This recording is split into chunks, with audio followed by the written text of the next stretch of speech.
बाळाला अंड देऊ नका, बाळाला अंड्याची अलर्जी होऊ शकते. असं कोण म्हणतात? मी नाही बाबा, शेजारची आजी. आजीचं बरोबर आहे, 2 ते 3% लोकांना अंड्याची अलर्जी असू शकते. परंतु डॉक्टर काय म्हणतात? WHO नुसार 6 महिन्याच्या पुढील बाळाला अंड द्यायला हवं. मग अंड्याची सुरुवात कशी करायची? काही जण काय करतात, अंड्याचं पिवळं फेकून देतात, फक्त पांढरं देतात. पिवळं का फेकून देतात? कारण त्यात असतं फॅट. हो, बरोबर आहे. परंतु फॅट हे बाळाच्या मेंदूच्या विकासासाठी, नर्व्हच्या विकासासाठी खूप गरजेचं असतं. सोबतच त्यामध्ये high quality protein, tryptophan, choline, vitamin D, minerals असे खूप सारे घटक असतात जे बाळाच्या सर्वांगीण विकासासाठी खूप गरजेचे असतात. तर बाळाला अंड खाऊ घालण्याची सुरुवात कशी करायला पाहिजे? पहिले बाळाला थोडंसं पिवळं द्या, 3-4 दिवस तेच चालू द्या.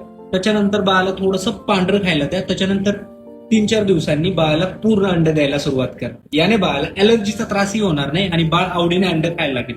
न्यूट्रिशनच्या दृष्टिकोनातून अंड हे बाळासाठी जणू काही सुपर फूडच आहे. त्यामुळे तुम्ही तुमच्या बाळाला रोज एक तरी अंड खायला द्या, जे गरीबातला गरीब पॅरेंट देखील बाळासाठी अफोर्ड करू शकतो.